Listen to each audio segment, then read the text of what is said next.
So today's episode is a special one. It's special for two reasons. One is because it's almost a year to the day that we recorded our first Bravery in the Boardroom podcast episode. And Liam, who you never see, who's always behind the scenes, has been with me all the way on this journey. We invited back our first guest, Emma Challans-Rasool, to join us. But today, myself and Emma had a conversation, and it was different because we are releasing this episode to celebrate International Women's Day and International Women's Month this year. And the theme is #InvestInWomen. And we unpack a conversation about Emma, has a role as founder and director and chair of the Proud2bOps network. We'll share a link that tells you more about the network if you don't know already. And also about her role also as director of Horizons. And for both myself and Emma, we had long careers in the NHS, starting off in admin and PA roles and navigating our way into board-level executive director roles before both transitioning out of the NHS to follow our passions, to support more leaders in leading bravely and authentically. So we wanted to unpack a conversation about what does invest in women mean to us from the perspective of our own journeys, our responsibility as senior women leaders, our responsibility as leaders and coaches, leading other leaders as well, but also that message for what is it we want to share with you as a woman who may be, at the start or the middle of your career progression, and you as a woman if you are holding space in a senior or executive role. What are we asking or what are we sharing from our conversation for you as well? And for men who are listening, I hope there's some insights in here, and I hope you see how, as women, it's important you invest in us, but it's also important that we invest in ourselves. Emma, we are back. We are. Yes, and I know people will have heard the intro, okay, before we say anything, but when we were talking, as we always do, looking at this year's theme for International Women's Day and International Women's Month about #InvestInWomen, straight away, I thought about us having a conversation. All the things we speak about are journeys, leading at board level, leading across systems for people who are in the NHS. But I know we're both really passionate about supporting others to lead us who they are and to really understand what changes. So being able to bring our two spaces together again, I was very excited. Yeah, equally. And to believe it's a year since we had our first conversation for Bravery in the Boardroom. So yeah, it's brilliant. And it's real pleasure to be here to have this conversation today, and particularly with regards International Women's Day. So yeah, really looking forward to it. Really looking forward. Let's see where it goes. Let's see where it goes. Well, I mean, we were just saying before we press record about it starts with self, and I was saying about it feels like it's a cliche, when we're speaking, when I'm coaching leaders, when you're driving the Proud2bOps network, it's something we speak about a lot, mindset. Yeah. And as I said, I know it can sound cliched, but I really would like us to unpack a little bit why do we see that as important? Why do we feel that that's the place to start when you're speaking to, men and women, but women in particular, about leading and leading at a senior level? Why does leading self and mindset kick us off? Yeah, it's really interesting, isn't it? And I've tried to reflect going back many years. I won't dare say how many years, but really looking back thinking about, well, how did I get from where I were to where I am now? Who helped me get there? Who didn't? What did I take self-control of, consciously or unconsciously? And where was my belief in self, and how does that relate to confidence in self? And it really started to get me to think about going back to being 16, 18-year-old even. I took it upon myself then to go to night school. I learned, if anyone remembers then, CLATE, now it's called RSA, typing. So I was there after school, on night school, doing all of that. Why did I do that?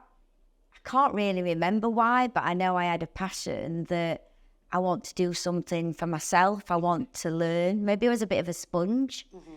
So I wanted to do that. And maybe I had a belief that I could do it. So I did it. But I was on my own. There weren't anyone who I was with at school that did that. Yeah. And then it got me to thinking about other things like my friend sets, good example. Most of my friends, when they was 18, 21, early 20s, were getting engaged, were preparing to be married, have children. I was far from it. So I look back and think, I've gone against the grain quite a bit. I've not done what might be classed as what people would stereotype as a woman in leadership. Get married, have a child, be at home, I did everything but that. And I'm not sure, did I do that consciously? Yes, I did. I do know that because I've always, I don't know, when I do look back, I think, why have I always tried to be different and not go with the grain? I don't know, if I'm honest. I think there's a bit of probably my parents in that, practically. I always remember my dad saying to me, Emma, make the most of it and live your life. And that's really stuck with me, I think. And so I think there's something about maybe he generated a belief that I could do anything if I put my hand to it. Yes. So there's things like that which I think probably gave me a belief that in myself that allowed me to be more confident on trying things, doing something different. We were talking about applying for jobs. Yeah. You know, so I recall if there were some job specs, I thought, I can't quite tick that, but I could probably have a go at explaining it. Because I had a belief in myself, I would go for it. And if I didn't get it, don't get me wrong, it knocked me back a lot. But, yeah. So, yeah, it probably rambled on there quite a bit, Monique, but it does go... I think as a woman in leadership now and leading nationally and in other roles, I've had to really go back to try and think about, well, how much did I invest in myself and why? Who invested in me along the way and who didn't?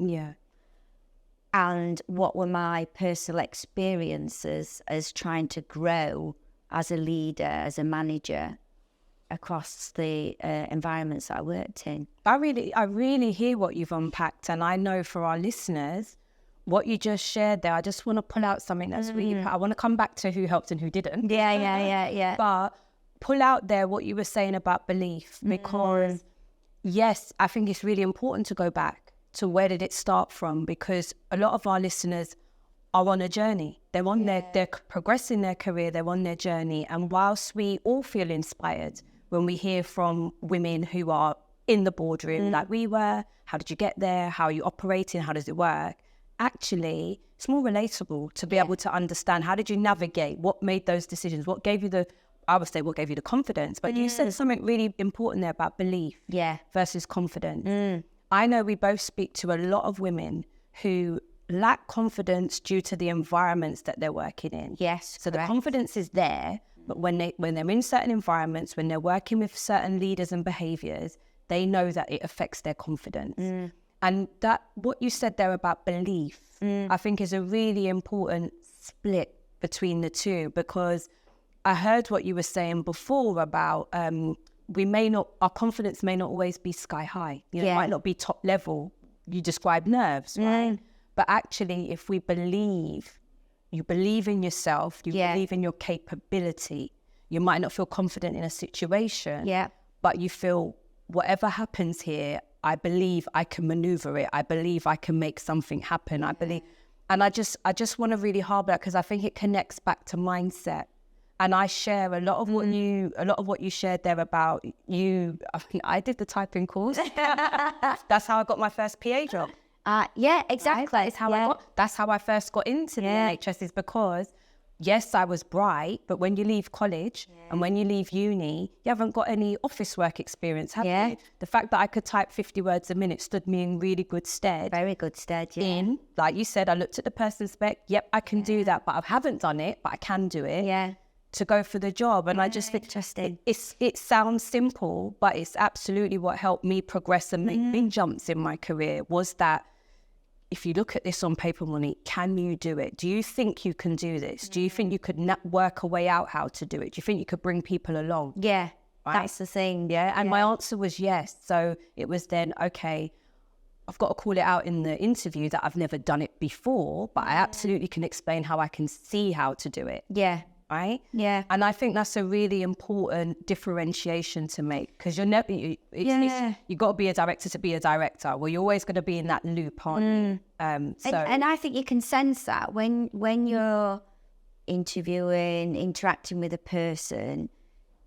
You like, we've probably all interviewed in this time where we've read applications and they're outstanding, yet the person in front of you is not what you might have read on an application. Yes. Now, is that belief? Yes. Is it confidence? Yes. Is it that they may have highlighted areas of the application that might not be as accurate as they could be? Yeah. You don't know. Yeah. So sometimes there is something about, if someone comes across in a way where they've got a strong self-belief, they can practically demonstrate how they would do it, they might be just as good a candidate as this outstanding application form. Mm-hmm. And I think if we think about women in leadership and the challenges that some women, and I'm saying some women I've also had in terms of feeling a minority, feeling like if I could go on a programme, it was a favour. Done like, it's a favour for me. And that sense of, well, I think you're only doing it as a favour because I'm a woman. And am I meant to be really grateful for that? So I think those different situations can change a direction for someone. Yeah. And I think the mindset and the self-awareness is really important, because what I've become more tuned into is recognise it in others. Someone else. Is it belief? Is it confidence? And again, myself as a coach, getting underneath things a little bit more and not always taking the face value. And I think in the past we've probably been derailed and hindered by a face value or a perception, when actually it's what's within and underneath, and you need to explore that. And that's certainly what I found. I mean, a good example is there's a lady in leadership who contacted me yesterday. Could I have a call with you this week coming up? Would you spare me 10 minutes? And actually for me, a woman in leadership, whether she's from a black ethnic minority, white, British, it doesn't matter. It's about actually, you trust me to have a safe conversation.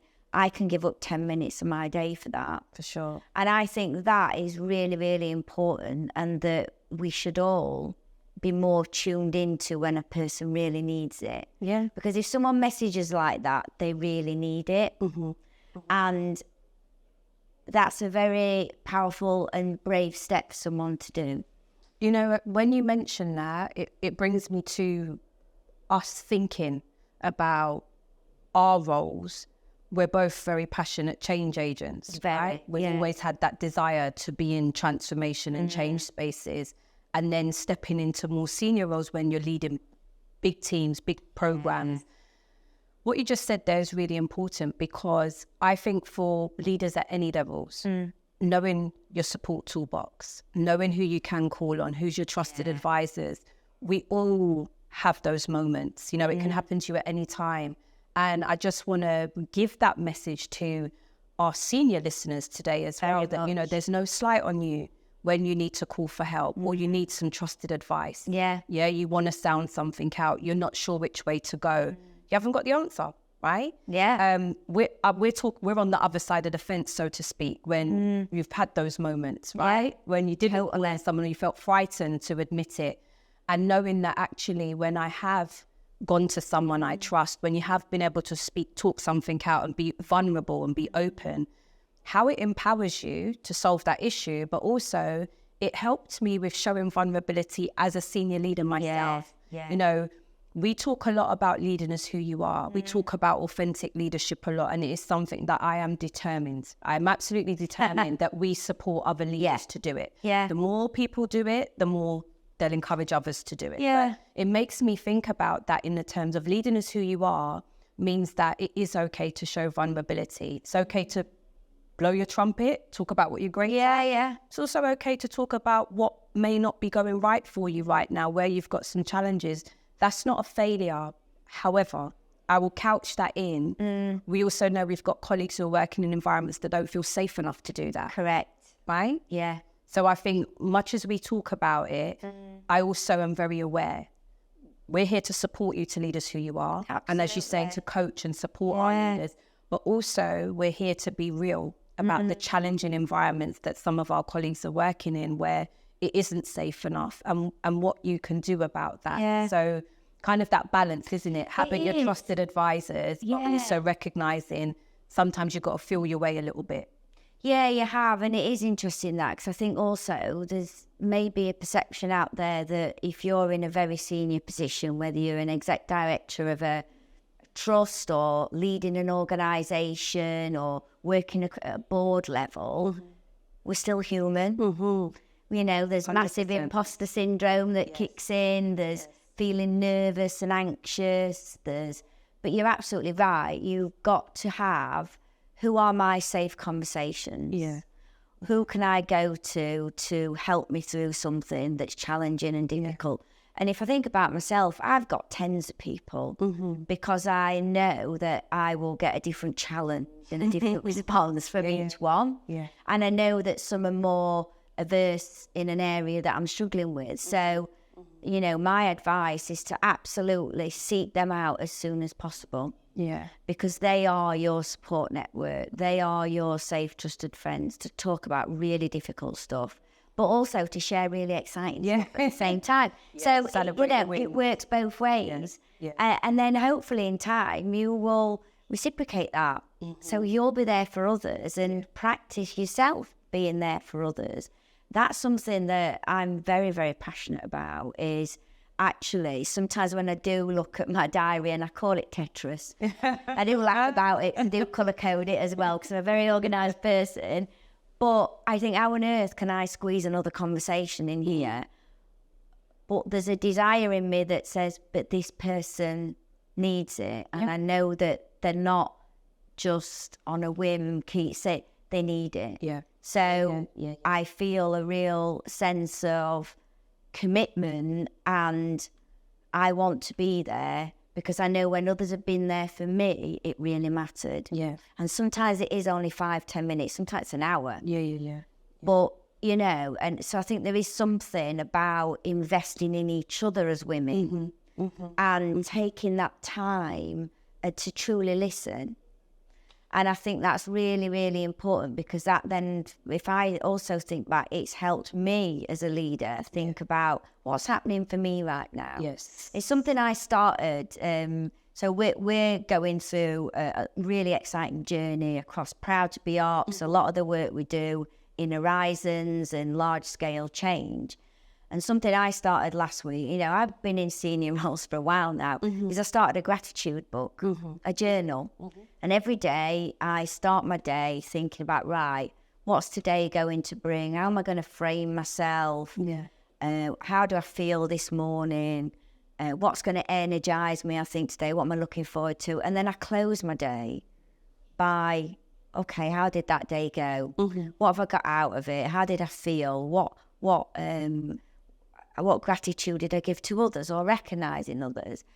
Because I know going on this exciting journey, it's busy. Yes. It's hectic. Yeah. And actually, how am I continuing to look after myself whilst being good enough to work to look after others and be there for others? So important. It's really important. And I know you and I that time were having a conversation as well, and we're using the analogy of a car. Yes. And actually, you know, to keep a car going and it keeping running well, it's being efficient, you've got to check the oil.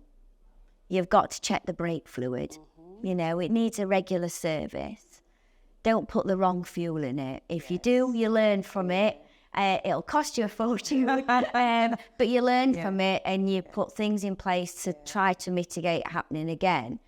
But also, don't let it run out of fuel, because then you break down, you burn out, and you might blow up the engine. And if you get to that point, it's very expensive. Think about yourself as a car in that respect. Yeah. You've got to look after yourself. And I think, again, I have had challenges as being a woman throughout my career, whether it's the line managers I've had, whether it's the dominated male environment I've worked in, or other. And actually, if I can give advice, it would be look after yourself more and better, and think about yourself as that car. You know, how do you keep your emissions low so you don't get charged every time you go into a borough at the moment? But things like that are really, really important. And I mean, and you must experience the same, Monique, you know, leading the work that you do across leadership development, many of the organisations and people that you support, starting a new venture. I mean, again, how have you taken care of yourself in that? And able to give out, to do the best for others? Swings and roundabouts, you know, having a tough talk from you sometimes. You know what I mean? I know and it's the same thing. You know, that support toolbox going to, I know for you, for my friend Tara as well, you're tough talking, but it's what I need sometimes. So yeah, you can see what I'm trying to drive. My vision is big, right? That's the thing when you're a change agent, your vision is big. I want to build this movement of brave leaders globally. But exactly what you said there, if the tank is empty, there's only so much you can do. I'm a very determined person, so I know that my determination carries me far. But no matter how determined you are, if that tank is running on empty, you're dredging up the rubbish, aren't you, from the bottom? And that's what happens. You think you're doing great work, but once you refuel, the work you're doing is even greater. The impact you have is even greater. And sometimes you don't notice it until you stop and refuel. So this year, my word for this year is balance. You know, I thought my word was going to be connect, right? And I kept thinking it was connect. I know that to really move on a global scale now, it's about connection. But it wasn't sitting right with me. Wasn't talking to what I'd written as my intentions for this year. And I kept coming, you know, when you're saying it, but you're not feeling it. I do. And when I said balance, it really talked to me differently. So it really plays out with what you're saying. And, you know, my honesty, and I've spoken about it before, is I really gave my all and then some to my NHS career, especially when I was a director. And I knew in myself, it's like what's happened with Jurgen Klopp now at Liverpool.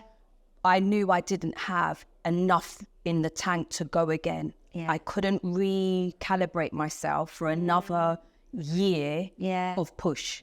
And that's your own self-awareness, but being brave enough to recognise it and admit it, which is not an easy thing to do, and it can take a lot of time. My standards, one of my values is excellence. I strive for excellence.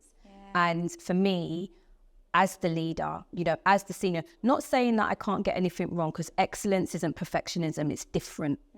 It's that when I do something, I want to do it to a good and a great standard. And I want to be able to support and serve people to a great standard. And if I knew there wasn't enough in the tank, I'd be doing a disservice. And that's how I felt. So career pathway wise, I knew I was thinking, what's the next step for me? That was coming. But I also know you're too tired, you're weary here. You know, you need some time. So I didn't know what this next chapter was. Now I'm in it, what I see is it's challenge and stress in a different way. And I think the challenge with this one is you're governing yourself 100%. Right? So even more important to have that discipline. And the support network around you. Even more important. You haven't got the framework of the organisation there. You haven't, I'm my own CEO, right? You haven't got a CEO who's going to call it and go, actually, do you know what? You haven't got that. So, and I think, and that's why it comes back to self, what we were saying, isn't it? It's not about putting pressure on yourself and thinking, oh my gosh, I've got to sort this all on my own. It's actually the reframe of that. It starts with self. This is what I can do for myself. This is what I want to do for myself. This is how I can choose to show up for myself. It's those elements of it. You mentioned something though, as we're talking about invest in women. You mentioned about when you was in your NHS career and sometimes feeling grateful if you were offered a program or offered support. What's your view? Because I know that there's such a conversation going on now that I keep calling it out about when we're talking about development programs and development support for colleagues who are underrepresented, whether that's by gender, whether that's by race, whether that's by any other protected characteristic. I really want to challenge the thinking, because it can be perceived as people are lesser than. You need that support because you're lesser than. Yeah. You can't manage in this environment. And I say, no, it's not that. It's that the environment is not inclusive. The environment can be oppressive. Yeah. So actually, the development support is about maneuvering and delivering your best work in spaces that are not inclusive. Yeah. Where you may be minoritized. How do you prepare for that? So it's not to do with your technical capability. It's to do with the political awareness, to do with how that impacts you as self, when you're constantly working against that. What's your thinking around it? It is interesting, and the way my thoughts on it are, and if I think about, there's in a region I worked in, it was across East Midlands and specifically across Nottinghamshire, and there was a national programme initiative last year, and it was about supporting, offering kind of mentoring relationships, and it was particularly focused of colleagues from a BAME background and women, and I was really up for that. So I said I'd love to be a mentor for someone, and I had a lady who was a GP, and it was fascinating really, because we did have some conversations about it, and it was conversations around, well, should there be targeted programs specifically for people from a BAME background? We're getting feedback that why are we so special? Why should we have programs dedicated to self or other? And it was kind of like, but again, you said about you want to look for the bigger picture.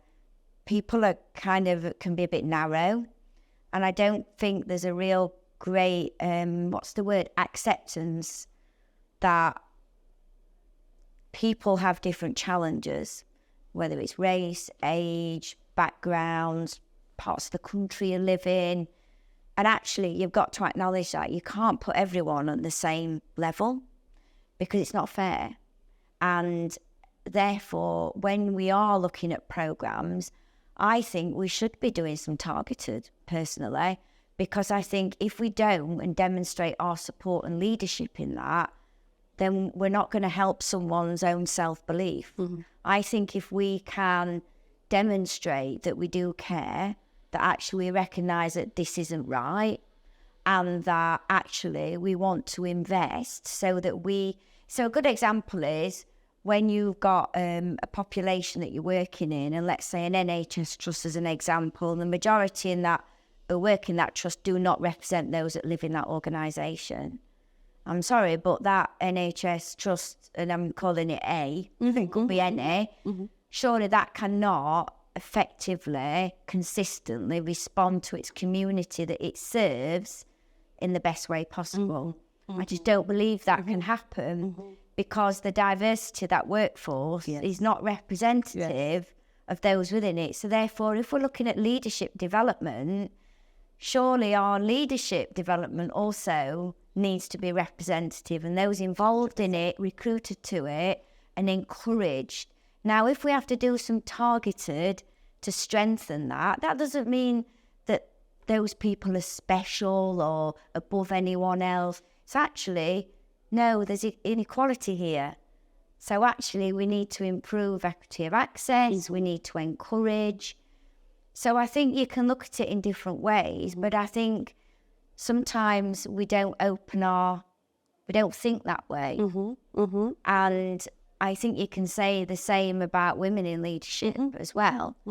You know, I was sharing with you, if I look back about my career, I've had one woman that's as a line manager, one woman. I've worked across health and care for nearly 25 years. And one woman in all that time. And we both joined as deputy directors at the same time.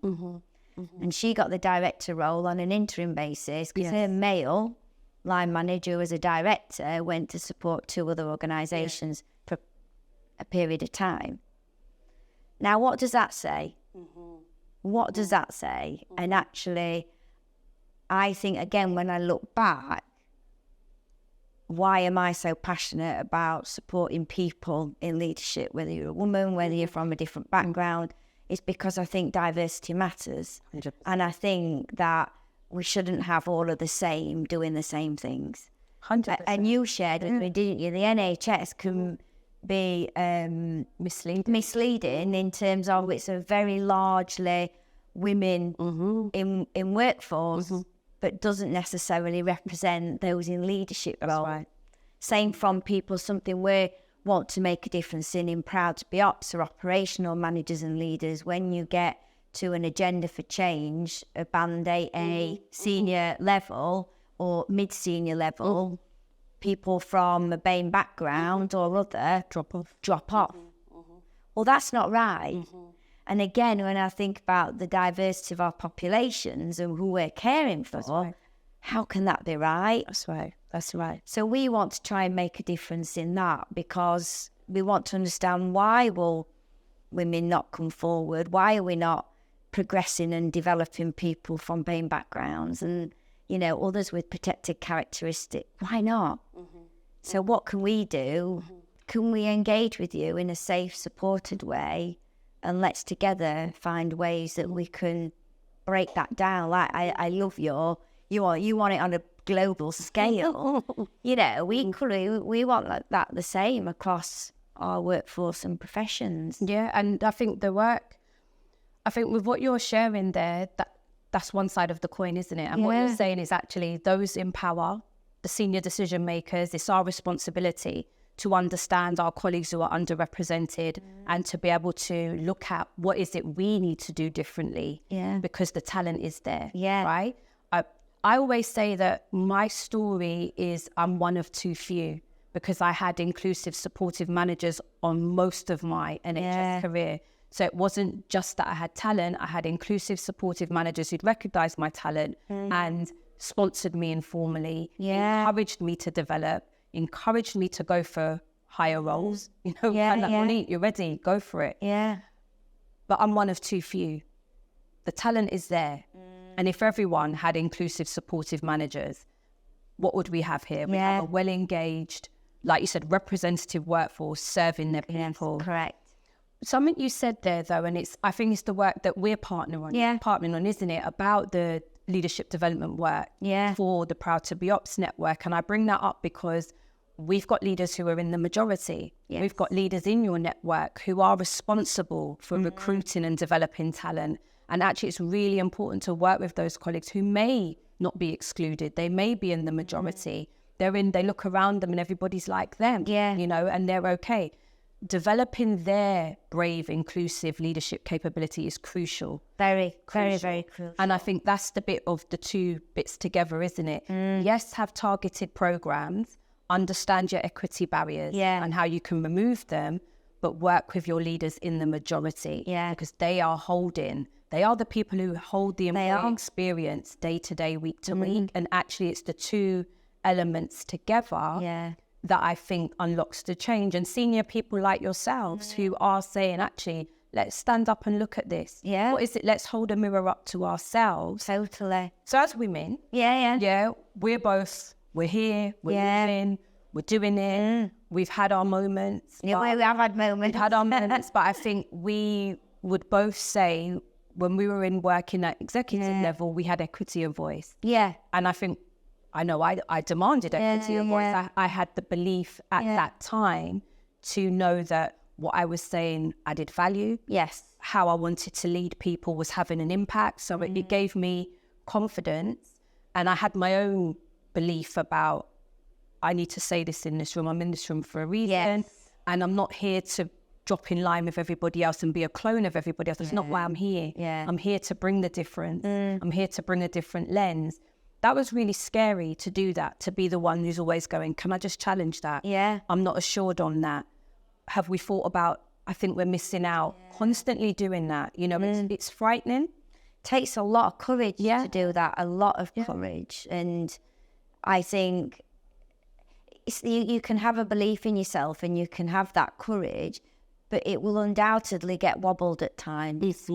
And it will undoubtedly then derail you. And I think, again, if you get derailed, what you're going to do? What's your support? How are you going to get your belief back to here instead of it's dropped a little?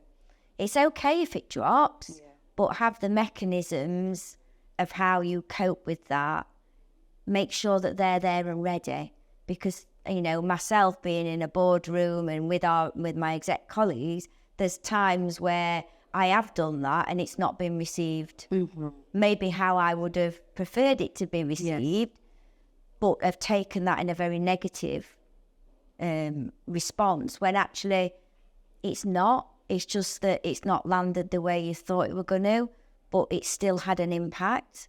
But you've got to be able to process that and understand it, and have a safe environment then to go and talk to those people about it. Oh yeah, the warm up, right? The warm up and the warm down. Exactly, right? Yeah, and warm up and warm down is a really good point. If you're going to go in with something, you know, if you're a prepared person, you read your exec papers and everything. Right, I'm not going to bring that straight into the boardroom, the exec table. What I'm going to do is I'm going to have a one-to-one conversation. I'm going to sound it out a bit first, and that's your warm-up. Yeah. And you're right, and that's how you build your trust and your confidence. Have that conversation first, then undoubtedly it'll allow you to project in the way that you think is going to add value to the conversation that you're having. Yeah. And then the warm down. Check in. Check in. Is this what I heard is right? Is there anything else, you know, to discuss, have a conversation about? So I think that process that you do yourself is really important. Really important. And so in there, sharing our tips about, you know, having equity of voice, almost demanding equity of voice, isn't it? As a woman, it's not always going to be offered to you, so to take it, prepare yourself and take it. I would like us to finish up our conversation though on our message. What's the message that we'd like to give out? We were talking about, isn't it, women investing in women? Yeah. So almost are supporting other women. Yeah. You know, holding that ladder out, sharing space, like you were saying, creating safety. What is it we want to say there? Because I know for me, I absolutely hear from a lot of women who say, there's a woman at the table and she's not giving me the time of day at all. Like the ladder's pulled right up. No one else is coming anywhere near this table because she's there. Now, my mind always goes to, that's insecurity playing out there. It's not your problem, but it's not you, it's them. It's the insecurity playing out. What's the message we want to give out there to women who may be in that space where they know they're not holding the ladder out, and it might be because they're frightened? I think my kind of approach to that would be to engage with that person and be curious and share a little bit around how you are experiencing being in the conversations, the space, and do it starting in a way that is, I want to improve and help our relationship grow. And I'd like to share how I find engaging with you, having conversations with you. And what I found is that you've got to take that step to actually to listen, to learn, to understand, and then together try and find some ways to move forward. Because otherwise you can fall into the vicious circle of perception. They don't like me, they don't want to work with me, they're just difficult, they're just challenging. And every time you go into a conversation with that person, that's your frame, because that's all you know. And you've built this self-belief that might not be true, because for that person, what may be happening is something's a struggle at home. They may be finding it difficult with other members of the team that they're working in. They may actually be perceiving you in a light that you wasn't aware of. And often these things, you just need to get to learn and understand, but you've got to be curious with each other. And my advice would be to approach it in a way that is, and what I've done, I want to help our relationship. I want to work well with you. Is there anything I'm doing that's not helping you, is unclear? Tell me. And then equally, I'd like to share with you if you're open and comfortable with that. So I think you've got to be brave enough to have that conversation. I recall a time I worked in an organisation. I was a deputy director at the time, and I had a director, and I thought she hated me. I found every interaction with her really challenging. I felt like I wasn't in the room, I wasn't present, and that basically she didn't value me. And I found communication and emails really blunt and very harsh. So I built this up over time.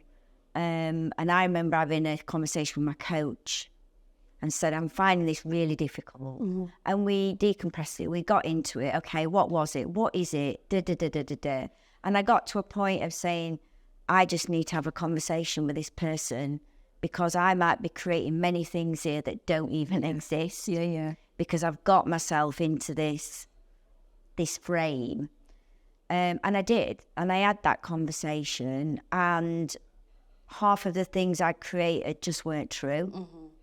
She acknowledged that actually, if her email's an example, yes, they're short because I'm rushing. Yes, they're short because I'm giving you a quick response. I'm not into long trails. And actually, we came out of that with a way that we could communicate better with each other. We'd pick up the phone more. We'd avoid just that. And actually, I recall 6 or 7 weeks later, we were having conversations about what we'd done at the weekend. And it dramatically improved. But for 4 or 5 months, I stewed on, this is a really negative relationship. And so I think my advice would be, talk to someone, decompress it. What are you thinking? What are you feeling? Is it factual? And then start to think about, okay, so what am I going to do? Because you have to take self-control at a time. But you need help from others sometimes to do that. I think it's so helpful. And then you got to be brave. Well, it's so helpful you unpacking the top level advice you've given, and unpacking it into and giving an example of how that went for you. I think my message to the woman who may be on the other side of that, right? So the woman who may be feeling threatened by the brand new maverick. The woman who's moving and shaking, coming through the door. Most organizations at the moment need some disruption, need some mavericks, need to look for a different lens. If we're talking about the NHS, the workforce platform is burning. You need someone different. You need something different. That's not to say it's not about knocking other people out. It's we need some different energy. Please don't be frightened of that. Don't be frightened of that, because if it's someone in your team, your team's going to win. If it's someone in your directorate, they're going to help you solve one of those long-standing challenges that you've got. So embrace it. Everyone can win. There's space for everyone. And if you lack confidence because you think you've got nothing to offer, so when people approach you for mentoring, I know some people are resistant because they think, I haven't got anything to offer you. I'm kind of just trying to muddle through myself. Anyone at any level, me and you always say, share what you know. Absolutely. You never know what can unlock it for somebody else. Share what you know. Don't let your imposterism and make you put a barrier up and make it be so elusive, or you're so in your own head with what's going on for you, or you're feeling so challenged right now. Sometimes helping someone else, a kind word to someone else, gives you some energy, doesn't it? And it gives you back. So I just want to encourage women, like supporting another woman, encouraging another woman. It has never, ever derailed my career, taken my shine, taken my credit, put me in a lesser place. It's been quite the opposite. It's so energizing to know that if you've given someone a kind word or a bit of advice, that's helped them to unlock something. And oh my gosh, I've been in the deepest, darkest problems. Oh my God, the platform is burning. This program is going to fail. And it's been someone coming in with some energy, looking at it different, that's unlocked it for us. So I just try not to let your own challenges sometimes stand in the face of that, because before we ask anyone else to support us as women, let's make sure we're investing and supporting each other first and foremost. I agree with that. And I think something that, I sometimes say is leave your baggage at the door. Yeah. So if you're turning up to something, leave it at the door. Yeah. Don't take it in with you. Because if you take it in with you, it will steer that conversation. Yeah. It will steer that discussion and steer your decisions. So leave it at the door. Do your utmost to leave your baggage at the door and go in with that open mind. And I think something you said there as well also struck me. We won't always get things right. Many leaders don't get things right, but so do many other people who work in a team, in a trust, in an organisation. But if you can learn from it, if you can learn from it and you can acknowledge it and actually think about, okay, what have we learned from it? So what are we going to do differently next time? That is so much more powerful than not learning from it, blaming and, calling, well, it was that person's decision. Well, no, that's kind of not how it should be. Yeah. We all make mistakes and we all might make a wrong decision, but learn from it. Learn from it and move forward. And I think you're right. There's many organisations that are challenged at the minute, and sometimes it does need some radical thinking. Yeah. Because motivation and morale is so low. Yeah. Yeah. And change doesn't necessarily mean a bad thing. Yeah. But again, if you don't leave your baggage at your door, change is a bad thing. Yeah. Yeah. No, I hear you. So I think that takeaway, I feel like the final takeaway, what I just heard from you there is, for any women, any woman, for any women listening who are feeling, I'm different. Yeah. I know I'm different. I show up different to what I see around me. My ideas are different. My approach is different. My leadership is different. I hope you take from this conversation the encouragement to lead and show up as who you are. 100%. But if the space that you're doing that in isn't welcoming it, then remember you also have the opportunity to look around and see where you can add that best value. But please, I think, lead and show up as who you are. That investment in yourself, that investment in your leadership, don't hide that and don't mask that, because I think your difference, your dynamism is very much needed. I definitely 100%. And also, if you think about the diversity, if I think about a team, the team is high performing because you've got diversity of skills, of experience, of perceptions, of beliefs. That's what makes a high performing team. If I had 10 of me, it would be a disaster. That would not be a high performing team. Yeah. So I think you're absolutely right. And you say this all the time, Monique, back yourself. Yeah. I think difference is good. Yes. And when I look back, I probably wouldn't have said that then, but because I'm unconsciously being different, unconscious, but difference is good. Yeah. And it's that makes the magic. The difference makes the magic, and embrace that. Don't shame it, don't blame it, don't name it, but in a way, embrace it. Yeah.